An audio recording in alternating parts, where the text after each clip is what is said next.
Let's talk about some real reselling advice. Okay, this is not going to be an exciting dopamine filled video. Okay, this is for people who actually are serious about making money reselling. Be serious about this, save this video for later, but I recommend just watching it now. Okay, put the phone down and just listen to it while you're doing something. I'm going to drop some real advice. So biggest thing with me making content is I can't really talk about particular reselling products. Reason being is whenever I talk about them, they would get insanely saturated. So I'd just be lying to you guys if I told you to sell them. So whenever another big creator tells you to sell a certain product, they're probably lying to you, okay? It doesn't sell, so I don't recommend wasting any time with any huge creator. You're gonna need to find your own products if you want to resell at all. I literally recommend just scrolling through your supplier's catalog and finding a product in season, unsaturated, and good profit margins. This does not take any expertise at all, any experience to do this. All right, you can literally just use Google and then Depop to see how saturated it is. And let's say for some reason you need to sell an oversaturated product like spider hoodies and AirPods, you're gonna need to do IRL selling, okay? This is gonna be local, like Facebook and OfferUp, where you're meeting up with the people or dropping it off or they're picking it up, because that is not as saturated depending on your area.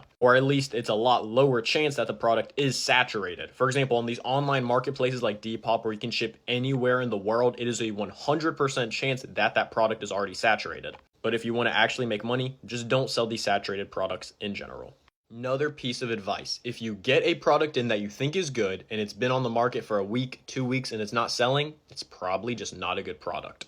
But a majority of the people I help don't have a great product and they get mad at me. They're like, well, you didn't tell me what to buy. That's true, I didn't. So let me try to help you sell something that maybe isn't as great. You need to max out your marketing. That means making your account look super aesthetic. Make sure your profile picture, the description, your bio, your reviews, everything makes you look as trustworthy as possible. Make sure the pictures are high quality. Okay, I recommend just using a white background. Very simple, very easy. And you absolutely cannot be greedy with the price. Let's say you buy a Chrome Hearts hoodie for $35 and then you want to sell it for $140 instead of just selling it for $85, you know? Sell it for the $85. You are going to make a lot more money in the long run because you're going to get way more sales, obviously. A lot of people ask me, how much money do I reinvest? How often do I buy parcels? And what I do is not going to work for you. Okay, your chapter 1 is not going to be someone else's chapter 100. That just doesn't work. Or it's the other way around, but you know what I mean. What I say is it takes a little bit to get used to this business. What I mean by that is if you notice that you're always out of products, then maybe order more parcels. It's a little bit more of a risk, but it's what you have to do. You should always have products on hand, always.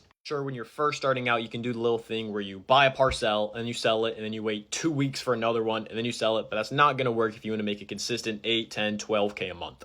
Next, let's talk about real scaling. Okay, this is what I recommend to hit those higher months because it's very hard to do organically on just one account. I'm not just going to tell you guys to make 100 Depop accounts, but I do recommend you have at least a couple accounts, like one account on Depop, one account on Facebook Marketplace, and one account on OfferUp if you want to do pickup. All right, but you can ship on Facebook Marketplace. OfferUp is only like local stuff now. You're going to need to make a Instagram and a TikTok and or a Snapchat. Snapchat is going to be selling to all the people on Snapchat pretty much, okay? This could be your friends. If you're embarrassed, don't be. You can just make a new account, VPN, add everyone on QuickAd, okay? You're shipping out the stuff. And if you're wondering, yes, they do pay you before you ship out the product, and it is very easy to get traction on Snapchat. The way I used to do it was doing fake giveaways, okay? You can do a real giveaway, it does not matter. For example, I post a picture of 10 Van Cleefs, a Van Cleef giveaway. It'd be like normally $50 each, but you can get one for free or one of your choice for free. All you have to do is repost this story with my @ and you'll get 2 entries in the giveaway. It's stuff like that, you know what I mean? That's if you want to sell on Snapchat. But if you want to just do Instagram and TikTok to boost your Depop, that's another great way that I also highly recommend doing. There's different ways to do this, but I recommend staying away from the fact that you are a reseller, okay? Don't set your name to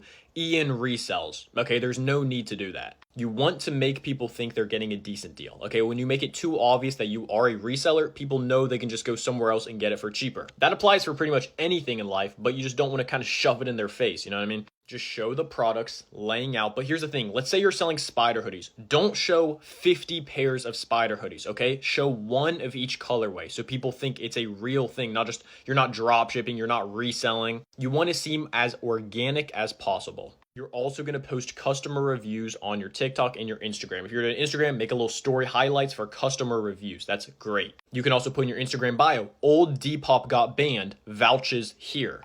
Even if your old Depop didn't get banned because you're not getting any reviews on your real Depop, you can either fake vouchers or use real ones from old customers that you've shipped out to. You can also post fit checks, like you wearing the clothes or just trends, slideshows, anything to get attention. You can do what I used to do and do a fake girlfriend breakup. I'd pose as a girl on a TikTok account, like I won't show my face obviously. Then I'd be like, oh, my boyfriend just cheated on me. I'm selling all his clothes for cheap. I don't know what it's worth. And it'd be like Chrome Hearts. Everyone in the comments is begging, yo, I'll take that one. Wait, how much is that one? Because these people don't even know what reselling is.